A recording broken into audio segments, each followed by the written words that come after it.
Amerika Serikat kembali mengalami shutdown setelah Kongres gagal meluluskan anggaran menjelang tenggat 30 September.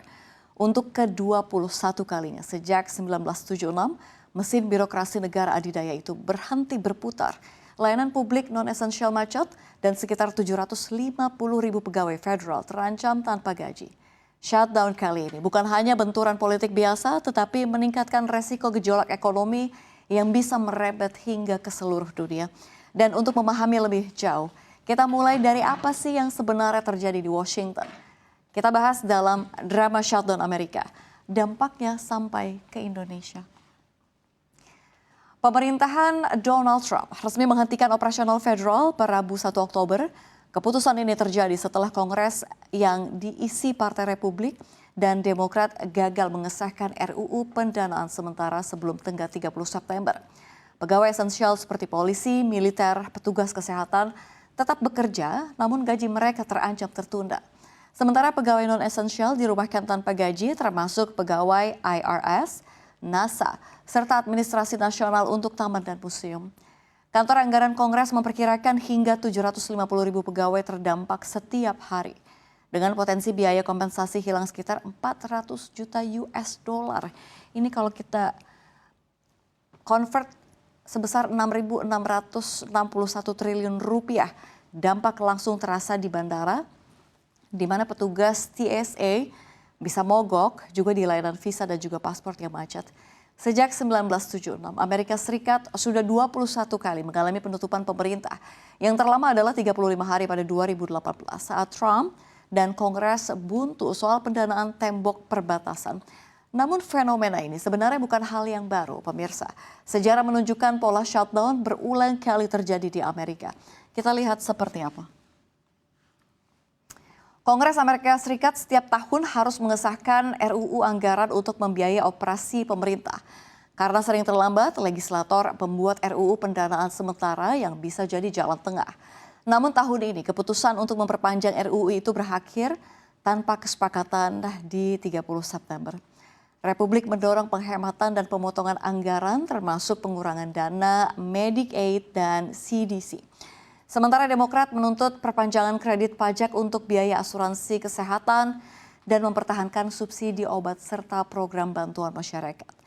Meski Republik menguasai DPR dan Senat, mereka tidak mencapai 60 suara mayoritas untuk meluluskan RUU anggaran di Senat. Posisi Demokrat menjadi kunci, namun mereka memilih menolak. Trump sebenarnya sudah bertemu dengan para pemimpin Kongres, namun pertemuan itu buntu. Kedua pihak bertahan pada posisi masing-masing. Demokrat memanfaatkan keadaan untuk menekan agar reformasi kesehatan mereka dilanjutkan, sementara Republik meyakini Demokrat yang akan disalahkan oleh publik. Kebuntuan ini membuat pemerintah kehabisan dana legal untuk membiayai operasi per 1 Oktober. Lalu apa dampak konkretnya bagi ekonomi dan rakyat Amerika saat ini?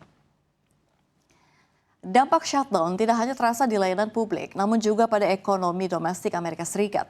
Ratusan ribu pegawai non-esensial dirumahkan tanpa gaji, sementara pegawai esensial seperti militer, tenaga medis terus bekerja tanpa kepastian bayaran.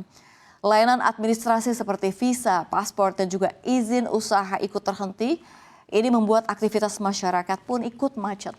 Analisis Morgan Stanley dan TD Economics memperkirakan setiap minggu shutdown akan mengurangi pertumbuhan PDB Amerika Serikat sekitar 0,1%.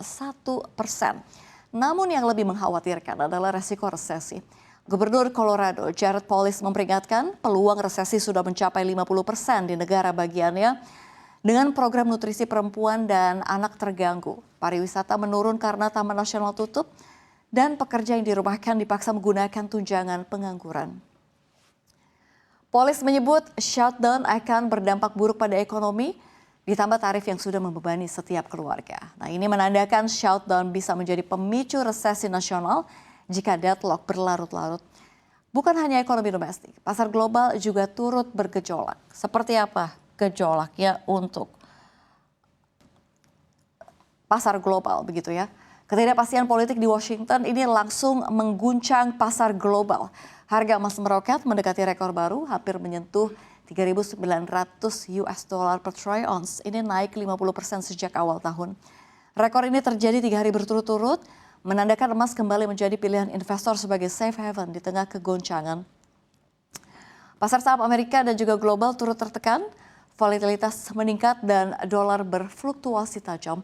Para investor menunggu kapan deadlock politik ini berakhir. Namun hingga kini tidak ada kompromi antara Partai Demokrat dan juga Republik. Sementara ketidakpastian terus berlanjut, pasar keuangan semakin diliputi kegelisahan. Lalu bagaimana shutdown ini berpengaruh ke Indonesia? Bagaimana dengan Indonesia ya? Pertanyaannya seperti itu. Ini menurut peneliti senior CSIS Denny Friawan, dampaknya akan bergantung pada lama atau tidaknya shutdown ini. Jika hanya berlangsung singkat, tekanan pasar hanya sesaat. ISG dan rupiah mengalami gejolak sementara, namun cepat pulih. Namun jika berlangsung lama, dampaknya bisa cukup besar. Ekspor Indonesia ke Amerika Serikat bisa turun, rantai pasok yang terhubung ke Amerika pun terganggu. Rupiah semakin tertekan dan saham serta obligasi kehilangan peminat karena investor lari ke safe haven. Lebih jauh lagi, shutdown ini bisa mendorong The Fed untuk lebih hawkish, mempertimbangkan kenaikan suku bunga baru yang akan memberi tambahan tekanan bagi pasar keuangan Indonesia. Ya, pemirsa, shutdown Amerika kali ini bukan sekedar drama politik antara Partai Demokrat dan juga Republik. Resiko resesi, gejolak pasar hingga dampak langsung ke Indonesia ini menunjukkan betapa besarnya taruhan deadlock ini.